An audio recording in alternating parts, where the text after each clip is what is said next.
Do you want to grow? Absolutely.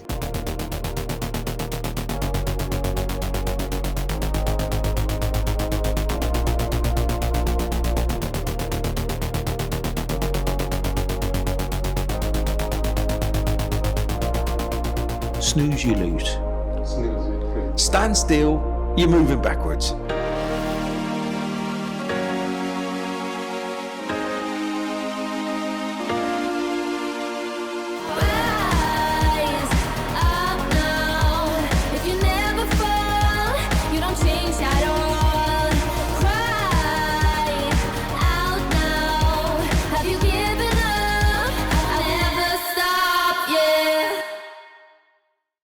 Hello and welcome to I Want to Grow, and today is one of the greatest days because I've got one of these guests with me that I've known for some time now, quite a long time. And this guy, our podcast is exactly that, I Want to Grow. And this guy, you can look up and say, of course he wants to grow, but more from his side, he wants to help others grow. And I've seen what he's done in Qatar for these last years, and I'm telling you now, this guy is such a great guy, and what he's done for others and how he's helped them get along that path to where they want to be is incredible. So Indica, I'm so glad that you've come on the podcast. My pleasure, Steve. I'm glad to be here. I always ask people, you want to grow, right? Absolutely. Yeah. But it's right what I said. Okay. It's not about your growth. I know you. It's not about your growth. It's what you can do for others. And I've seen what you've done for others, and it's magnificent, to be quite honest with you. So please tell us, introduce yourself properly and tell us all about yourself. Great. Thank you, Steve, for having me here. So I come from Sri Lanka, and I came to Qatar back in 2008 when things were great. Back in Qatar at that time, and it was a start of a lot of great things just before the World Cup was awarded to Qatar. And I came and joined a private organization here to head their marketing for the technology business, because I come from a technology background, working in the technology industry back in Sri Lanka.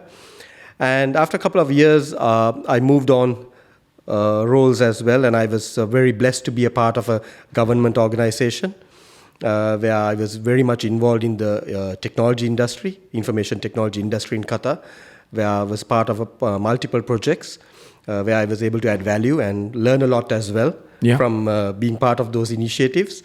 And then my journey moved on to the current role I'm in, and I was, again, blessed to be a part of the World Cup in Qatar, to work for it in a very deep and very involved way. Involved was an understatement. You were doing a lot of things, let me tell you, everybody. He was doing a lot. Yeah, so that was a great journey, and I think it's a once-in-a-lifetime opportunity that someone gets to work in a organization that and work in an event like the FIFA World Cup. So I think that will be a highlight for me for the rest of my life, definitely. And let me fill in some of these gaps, because you're a humble guy, and I know you're a humble guy, but I don't think there's one hackathon that you haven't been part of, or one startup ecosystem, a kind of a pitching thing, or QSTP or Cubic. You've been part of all of them at one stage, either a judge or whether you're a mentor. There must be hundreds, must be 500 people, and no, must be thousands. Come on. How many do you reckon? It's been quite a few. It all started back in 2014 when I was working for a government entity in Qatar where we were involved in incubation. And that's when I was really drawn to the whole concept of startups, and where I was very involved in developing that program for the organization that I worked for. And since then, it's not been no turning back. And, no turning back. And I've enjoyed every moment of it. And I think I found my, true passion to work within the startup ecosystem. And as you said, and I've learned a lot as well, over the years. And I've tried to, from the learnings I've had, I've tried to give back to the ecosystem as well and be a part of the ecosystem. And I think for a startup ecosystem to grow, there are so many multiple roles that come together. And I'm glad that I've been able to play a couple of them. It's funny you should say that, but we're always learning, right? Yes. So I don't know about you, but can you remember the first one that you went on where you just don't think it's that imposter syndrome, where you're not worthy to be a mentor or you're not worthy to be a judge? Absolutely. I remember that back in probably 2015 when I was part of a couple of local programs or hackathons or startup weekends where I was a judge. And I used to think, okay, am I worthy to be here? But I was glad that I was there because I was able to bring a lot of my experiences from the industry, technology industry, and the marketing roles that I've done and business development roles that I've done back in Sri Lanka and in Qatar. And I was able to bring those into that and use that experience to share whatever knowledge I could with the startups that were competing. And that was back in 2015. So since then, I've learned a lot. Right? Dear me of you. And I'm now able to give probably a lot more than what I was able to give back in 2015 to the ecosystem. Yeah. Because I've learned a lot as well over the years. Yeah. And let us go back, because I was probably in Qatar, it's same as you, in 2008. What have you seen different? The technology, from a technology perspective, can you remember, there was no e-commerce platforms back then, Yes. right? So what is the transformation you've seen from there until now? I think it's a huge transformation because you're quite right. And back in 2014, that's the time startup concept was kicking in Qatar, maybe a few years before that. And e-commerce is something new back then in around 2012, 10-12 time. And I think we have seen a huge growth since then.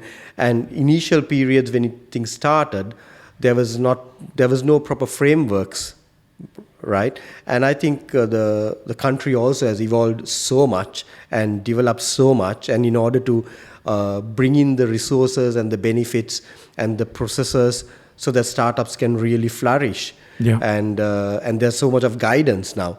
From the different stakeholders like the ministries involved, Ministry of Commerce and Ministry of Technology. So they have brought so much of resources and frameworks that the startups can make use of today. Yeah. And so that whatever they do now, they can do it right. Whereas, so your risk factors are less now. Than before. Yeah. So that's the important part. Yeah. And sometimes you had to be the cavalier, right? You had to go and live and die by your sword. And you had to go and say what you were, if you were going to do e-commerce, because everybody was telling, you're crazy. You're absolutely crazy. We do everything by a handshake and face to face. True. It's like there's no way I'm going to put my credit card into some kind of machine. Remember back then? Yeah. And there was no such thing as e-commerce. Yeah, it's a culture shift, I think, because it's a mindset shift as well, because e-commerce has been there for much longer than that in the rest of the world, right? And over here, because of the geography and the logistic aspects, it took a little bit of time, but I think people were using e-commerce with global platforms already. Yeah, of course. Right? With platforms like Amazon or eBay. Yeah. So it was about transforming that user experience to a local scenario. So that, because there were already people in Qatar that was using e-commerce outside Qatar. Yeah. So now the transition was to make that mind shift change to use e-commerce within the local context and to get what you want, whether it's a goods or services, delivered to your doorstep. But I remember back then, and I just come in the UK, we completed, it was about 3 years that we completed before then. So I've been here 13 years. So it must have been 16 years ago when we put an e-commerce platform into a place called Ronnie Scott's. Within 6 months, we were taking 1.8 million.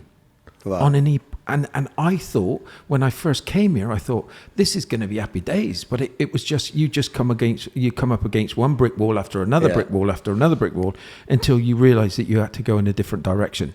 I wish, and it's a good point that we can talk about, because I wish I would have stuck with my my own beliefs. Like we see those startups now where they stick to their own beliefs and we see them as success now. I think I walked away from quite a big one back then.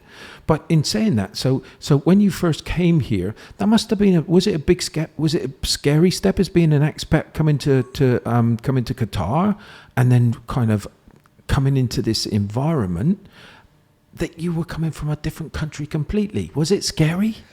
Not really, because I had a lot of friends and family already in Qatar. Okay. So I've already heard fantastic feedback about the country, the opportunity it holds for people who want to work here, and how the culture, the way it is set, where it's very family oriented.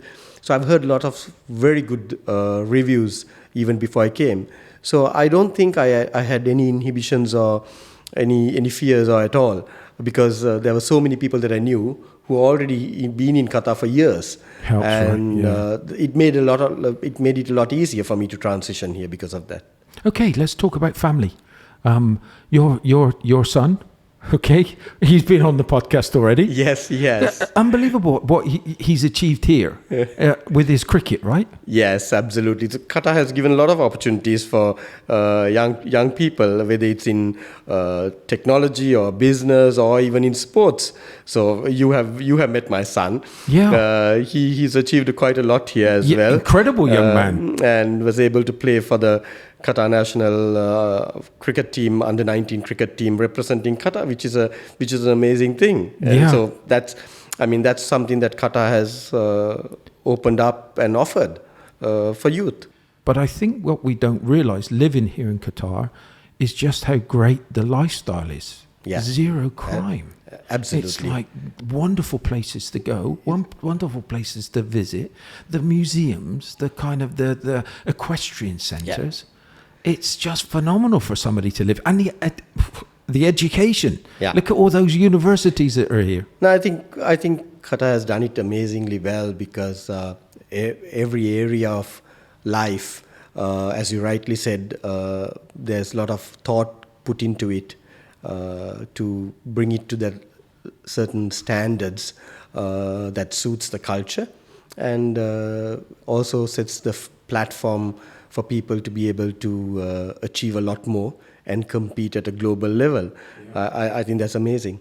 Who was those startups that you were working with back then that's gone on to be big successes? I can mention two startups, and that was Medi is one. They've done amazingly well, and I'm super proud of them.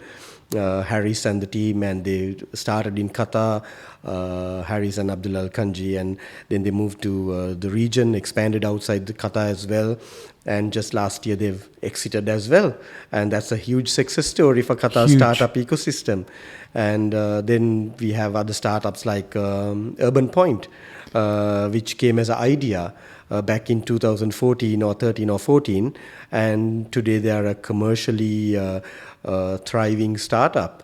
So I can think of those two that from that point onwards that have really scaled and made a success of themselves. I remember Suzanne, and we were in the DIC, and she was pitching in front of 25, 30 top Qatari businesses, not businesses, senior people here, and they're great at not showing their cards, right? They're it's all kind of, you're not going to get any emotion from them. And you've got to pitch. And I always say, when you're pitching and somebody doesn't give you anything back, it's very difficult to know what they're looking for, right? But I remember her, and she'll always be down to the best pitch I've ever seen. Yeah, she's good. Where she just absolutely slammed it, and by the time that she finished, there must have been about 12 to 15 hands that went up to say, I want to put money into your business. Yeah. What are those other? Let's name a few that we've seen. Other ones that have all of a sudden, well, not all of a sudden. That's just worked the grind, and they've managed to make it. Yeah, I think in the recent past, I think there's quite a few, because I think over the years the scale of the ecosystem growing has been rapid, right? So obviously with the growth rate increasing, the number of successful startups that have come out from the different programs Qatar has increased. Yeah. And I think if you look at today, we have about at least a few who have huge potential. Of course, I mean, it goes without saying, startups like Snonu, which is a huge success. But apart from that, there are other smaller startups that have started in a bootstrapping way, like Skip Cash or C Wallet and Karti, and we see quite a few of them today. When you look at the individuals, you just said about Snunu. Look at Snunu, Hamid. Yeah. I don't think there's a nicer person that you want to succeed, right? Yeah. And he's got time for everybody. Everybody he's got time for, and he will give you his time, and he'll give you the best advice at what he's learnt from. True. Which is unbelievable. You said Karti, Mohammed. Yeah. Oh my word, what a nice gentleman. I saw him in Leap. What a great guy he is. Another one. You talk about Skip Cash. Another Mohammed. Yeah. My word. Yeah. So there are only a few. I think there are quite a lot more as well. I think even in the sports sector, there have been startups like Find a Player. Remember Find a Player? Then Sponix. Mohammed from Sponix. Yeah, so there are quite a lot of success stories. He was one of my first podcasts, and I thought, because I thought there was going to be a language barrier, Right. I thought it was going to be a real struggle, and we still joke about it today, and it was one of the best ones that I've ever been part of. And I think there are a couple of others that I missed out probably when I think about it. Barnacle is one, which is a huge success story. They just closed their huge funding round recently. Yeah. That's from a assistive technology perspective. Then from a health tech point, Druby, which is another success story in Qatar. Yeah. So I think we have multiple startups that have come out from different startup verticals, whether it's fintech, health tech, sports tech, assistive technology. Then we have startups like Indica for edtech solutions.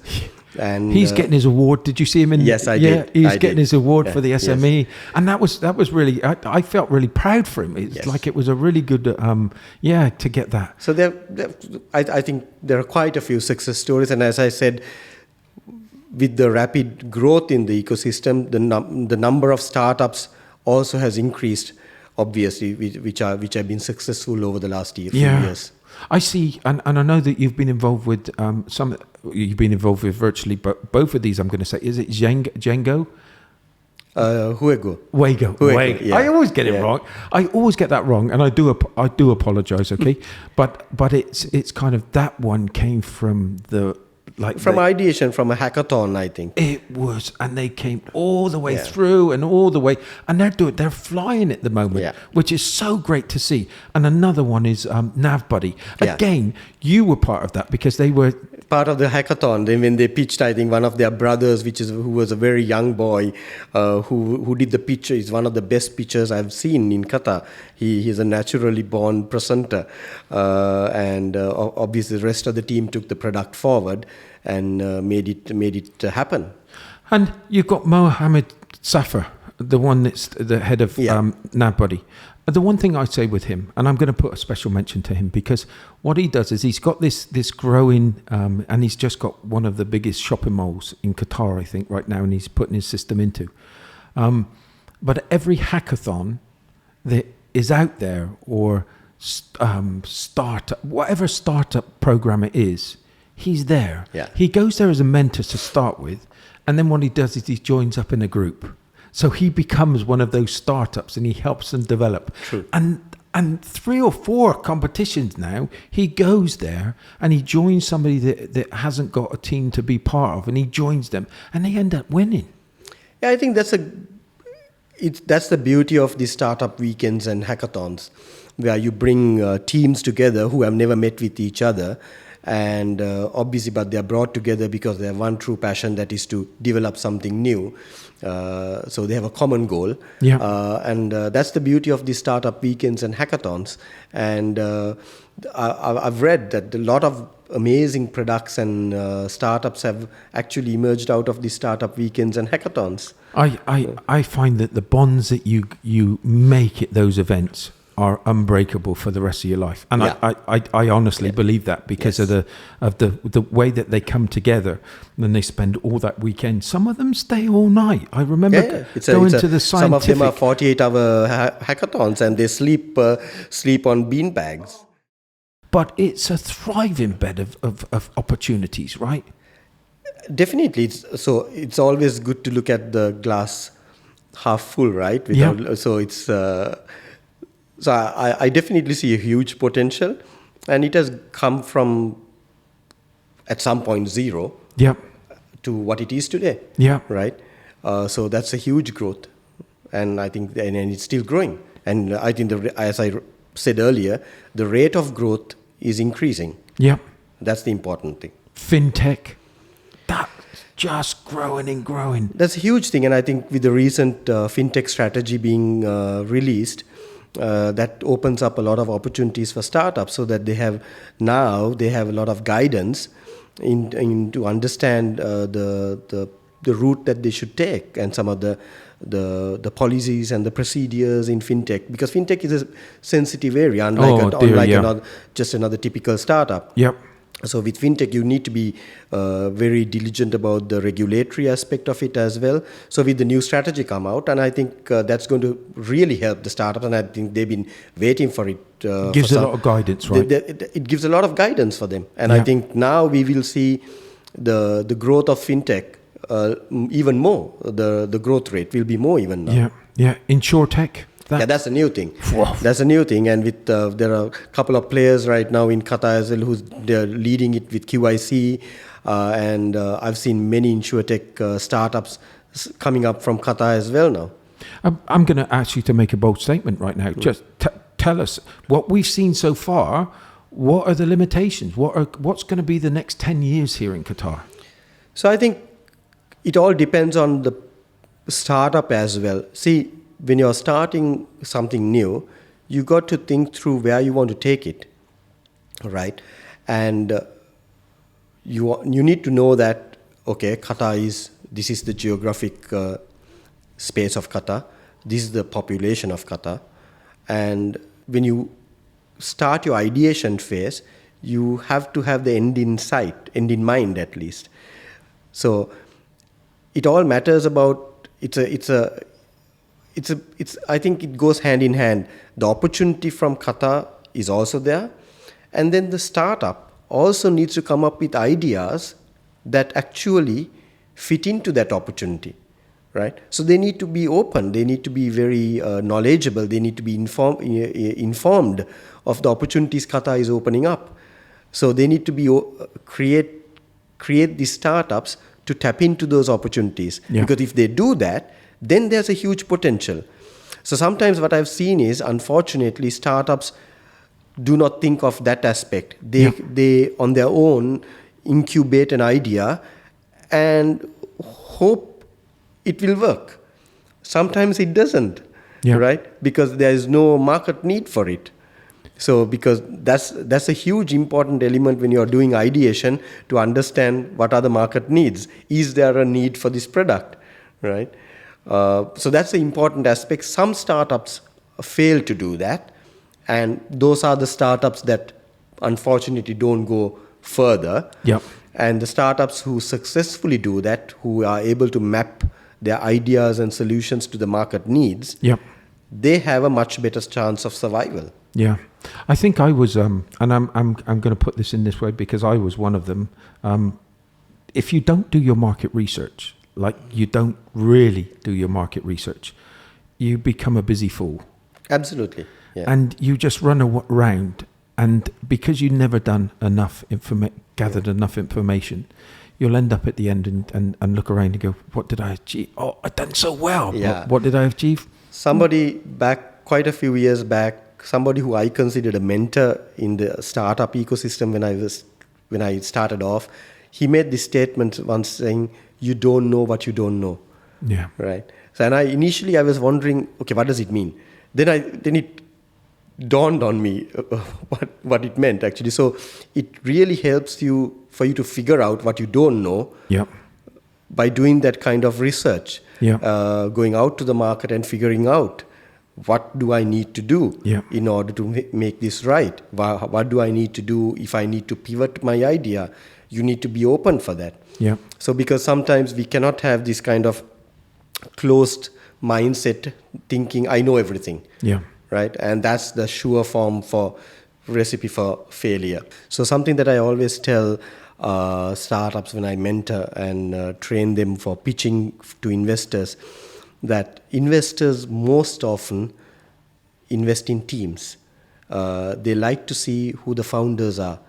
They very rarely invest in single founders, unless it is something wow, right? Where you still want to do it, even though there's only one founder.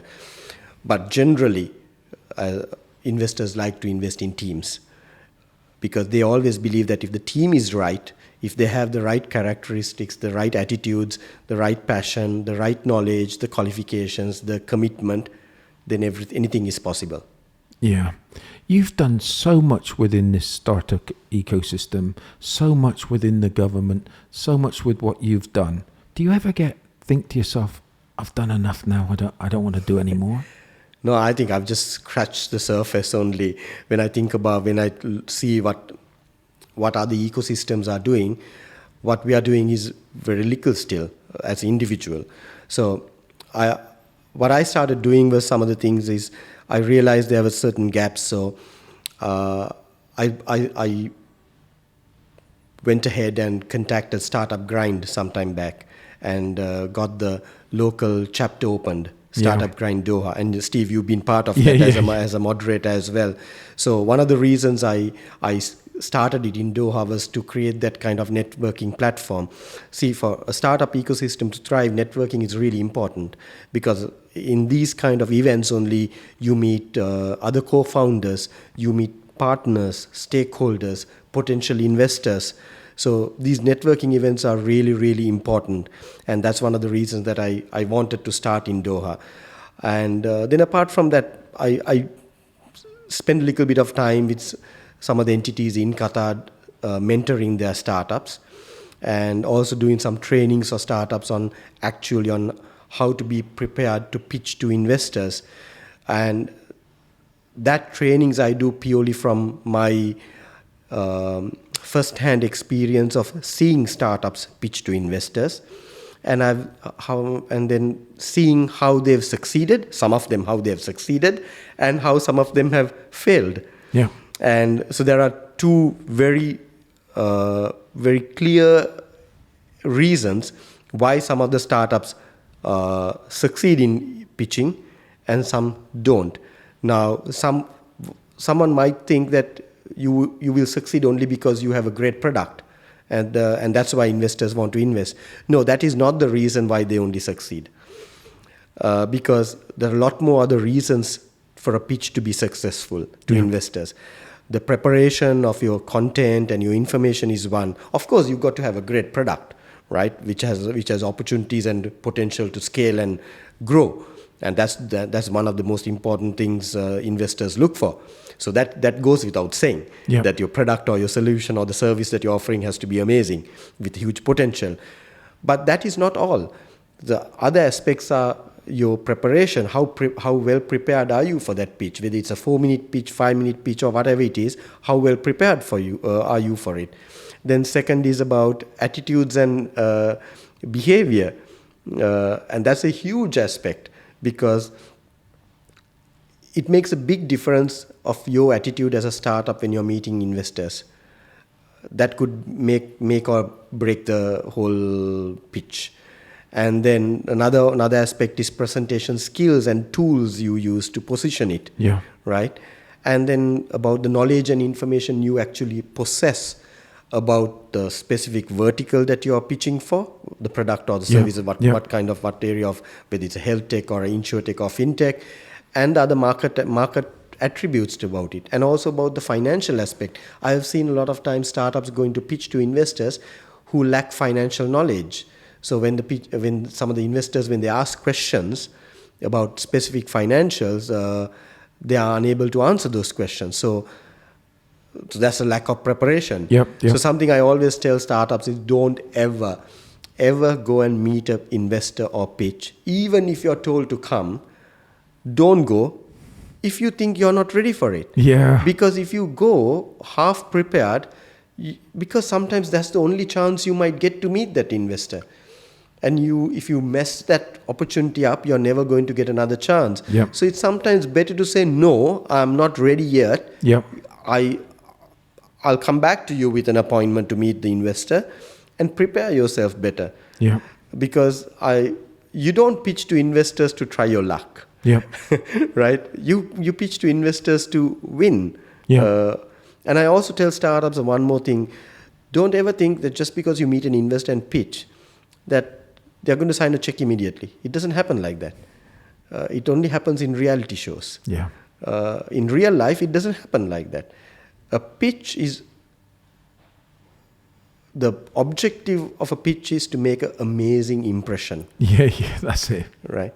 If you make an amazing impression with the investors, that's where the conversation starts for a potential investment. It's like that CV, right? Yes, right? So don't ever go to a pitch competition or a meeting thinking, okay, I'm coming out of that meeting in whatever number of minutes or half an hour or whatever even, with a commitment or an investment. Very, very extremely rarely that would happen. Yeah, yeah. I really do. The one thing that I find with you is that you've always got a full-time job. That's the first thing, full-time. And you're always at everything. And you've got startup grind. How many hours are in your day? Probably I think my wife might be able to answer that question better. I'm just going to... How does she put up with you? No, I try to manage, balance it the best way possible, because I have a family and I love spending time with my family as well. And I think it's important to balance it. But if you're a mentor, you should not take the number of startups that you're mentoring. You need to be able to manage it. You should not take more than what you can manage, because it's not fair for the startup as well. Of course. Because you're not giving enough time to the startups that you're mentoring, and then you're not able to do the rest of the work or the work-life balance that you should be having. So right now I'm only mentoring 4 startups. Okay. As of now. And that takes a little bit of time from me every other week. So that's manageable. Yep. Right? Because sometimes when you're mentoring, it doesn't mean you're mentoring only for that 1 hour or 2 hours and then that's the end of story. Because as a mentor, you need to be able to read a little bit, do a little bit of research, fact-finding in order to help the startup as well. So your work does not stop as a mentor for that 2 hours. So it goes beyond that. Because as a mentor, you need to be able to help the startup in multiple ways. In able to challenge their thinking, guide them in certain ways, in whatever you know. And also as a mentor, you don't know everything either. You don't know everything. So you need to be able to connect the startup to other mentors who might be subject matter experts that you're not. And I'm not. In a subject matter expert in everything. So if I'm not, I need to be able to connect that startup with another subject matter expert to get that specific advice. So those things take a little bit of effort and time as well. So you should always take on the number of startups that you can actually manage and give the best that you can. I really do thank you for that, because thank you for everybody, because there would be a load of people listening to this podcast now saying, yeah, thank you, Indica, because you've helped me and you've guided me so much it's untrue. So congratulations. My pleasure, Steve. And I'm saying this in a very humble way. There are a lot of other people who do this in Qatar, and that's the good thing about Qatar. And I'm not the only person. And there are so many more who are contributing to the ecosystem. 100%. And that's why the Qatar startup ecosystem is growing, because there's so much of people who are actually contributing to the success of it, and whether it's individuals or institutions. And I think there's so much of potential, and it's a good time to be in it. What advice would you say? And they're startups and they've got these ambitions like crazy. What would you say to them right now? My advice to them is, first come to Qatar, see what Qatar offers, because a lot of people don't come here and then read news and make their own perceptions. So my suggestion is always come, find partners here, like passionate people who have the like-minded ways of working within startups. Partner with them, because there's so much potential, and because there are so much of industries that are growing in Qatar, especially after the World Cup as well, because so much of opportunities have opened up, whether it's in sports tech, now with fintech, and there are so much of programs like TASMU programs. There's so much of opportunities are there in Qatar, and there's a place for everyone, and it's not only for one specific sector or a vertical. So there's so much of opportunity, whether you're a small startup who's just kick-starting, or whether you're a large organization or enterprise. There's so much of opportunity, and you've been here for some time, and I've been here for 15 years. So I've seen that opportunity only grow, and it's only going to continue to grow. And what I would say is, come, and you're the one who's going to benefit out of it, and so is everybody around you and the country as well. Everybody, thanks for listening this time. Don't forget to subscribe and don't forget to like. It benefits us all. Thank you very, very much for listening. Until next week, bye for now.